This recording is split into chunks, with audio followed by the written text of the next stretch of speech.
Got a sweet product for you today, guys. This is an AI box that can turn your regular Apple or Android CarPlay into an Android tablet operating system. It allows you to watch videos while you're driving, while you're in the car, Netflix, YouTube, Disney Plus, whatever the case might be. In the box, you get a USB-C to USB cable and then a USB-C to USB-C cable. It has a quick installation guide here. You get your user manual and some information about the warranty. So once you get the box installed and you plug it into a USB slot in your vehicle, you're then going to connect it via Bluetooth.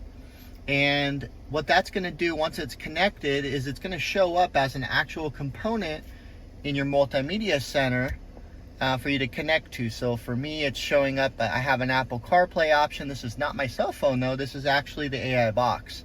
So it's tricking it right now, and there's another step we have to do to actually enable the normal Apple CarPlay. So we click here, and then it's gonna take you to this screen here.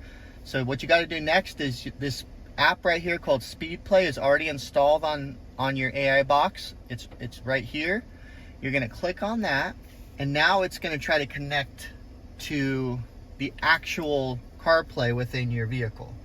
So you can see my phone just popped this up after I hit that. So connect to CarPlay. Now the Bluetooth is no longer connected to the AI box, but if I actually come in here and search for CarPlay settings, you can see that it's actually connected to this SD audio. So it is connected to CarPlay, it's just called SD audio. So now I have normal CarPlay. It's got all the normal functionality that CarPlay does. It's no different. So now that we've connected Apple CarPlay and Bluetooth, we can now come in here and do different things within our AI box. So this is the interface for the AI box. It's multifunction. So when you have it selected here, you get this Android operating system, basically a tablet operating system, and it works just like any other Android tablet. You can use your Google account, connect it to Google Play. I'm offline right now, but you connect, and then what you do is you could just download applications just like you could on any other Android tablet. So I've downloaded a couple video games here. One thing that's cool is I have a Wi-Fi password in my phone, so I can actually use that to be able to do anything I want using the internet while I'm driving. So for the purposes of this video, I'm going to go ahead and connect to my home Wi-Fi instead of my Wi-Fi hotspot, but that does work. So if you want to get to the home screen, there's always going to be this assistant button right here. So you click it, and then you can do different tasks. So I'm going to go home. I want to go in here to settings, and we're going to do Wi-Fi. My Wi-Fi is actually turned off. So let's turn it on. Okay, so we are connected to my home Wi-Fi. So I'm going to go ahead and hit my button here. I'm going to go back home now that I'm connected. So you can go on YouTube. I have Facebook. You can play music through here. You can also install other Android applications through APK files. I put Messenger on here as well. So you can see a list of some of the other applications. So now I'm connected to my Wi-Fi hotspot. You could see this little symbol here means I'm connected to Wi-Fi. That is the Bluetooth signal that says I'm connected via Bluetooth. And then this is just the battery life of my phone. So I got a couple different apps on here. Of course, I got Netflix. You can log in here, play whatever you want. You can do that while you're driving or while you're sitting. It does not matter at all. It lets you do whatever you want, whenever you want. I wouldn't recommend driving and watching TV, but it is an option. So we also have YouTube on here.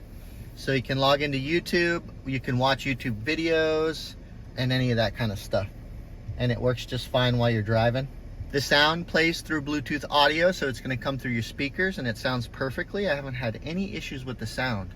No glitches, nothing weird. It always sounds crisp and good to go. Like I said before, this is your gateway to basically set up your Apple CarPlay. You know, so you'll have to get into that one time, and then once you get all this set up, when you get out of your car and you get into your car, it automatically syncs everything up. It just takes a second. So you're not going to have to do any actions every time you get in. It's going to do it by itself. You could do some other stuff here. Disney Plus works as well. I recommend doing this, looking at the system updates. So some of the settings, you know, normal stuff you'd see on an Android phone. So you can change your settings. I connected my Google account to this. Apple Play Store, like I said, link to your Google account. You can download anything that you want in there that would go on a normal tablet. Some of the settings, this is that floating button that you see right there. That's this. If you take that off, you can still access, you know, menus and stuff, but this makes it easier to kind of be able to have an area there to click on. You can set your language. You got some display settings here. Oops, same one. Other settings, Google account. You can restore factory settings. You can see my Bluetooth here. I'm connected to the AI box. It's on auto connect, and then it's using wireless CarPlay through that app I showed you earlier. Here's your different devices. Here's your Bluetooth situation. This is a keypad, and this is what's currently playing music wise. And then you can come in here and get detailed options. So this is going to auto connect, and we're in there. So this is CarPlay. Like I said, this works just like regular CarPlay. You can still give voice commands to Siri. It does not change anything from what your normal CarPlay would be like. So there's no additional settings in here. It actually is CarPlay.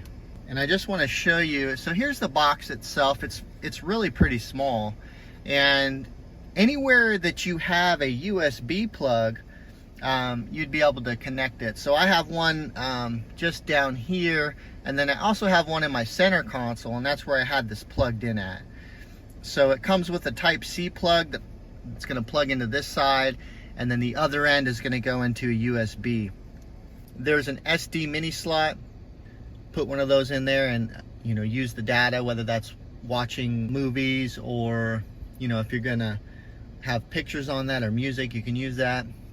This is a USB slot that you can actually plug in like an external hard drive. So if you have some movies and stuff like that on there, then you wouldn't need any kind of internet, and, you know, you could watch movies on the go or while you're driving or whatever the case might be. So the bottom here, none of this stuff does anything. It just looks, none of the stuff on the bottom here does anything. It just looks nice. And that's all there is to it. There's no buttons on this thing. It's just plug and play. So one thing that is important to know, this gets very hot very fast. So, you know, you just got to be mindful of that. I have, you know, gone on hour-long drives and haven't really noticed any issue. I mean, it doesn't have any problems. But if you're on like a really extended road trip, you might need to give this thing a little bit of a breather. I don't know. It seems like it has good ventilation stuff on the sides, but like, it's in my hand right now. We just did what we did there, and it got pretty dang hot. So anyway, just something to consider. But I'm really happy with this. I think it's a super cool product, and to be able to watch YouTube videos, not necessarily watch them, but be able to listen to them and kind of glance over there and check them out when I'm driving is just awesome. So highly recommend it.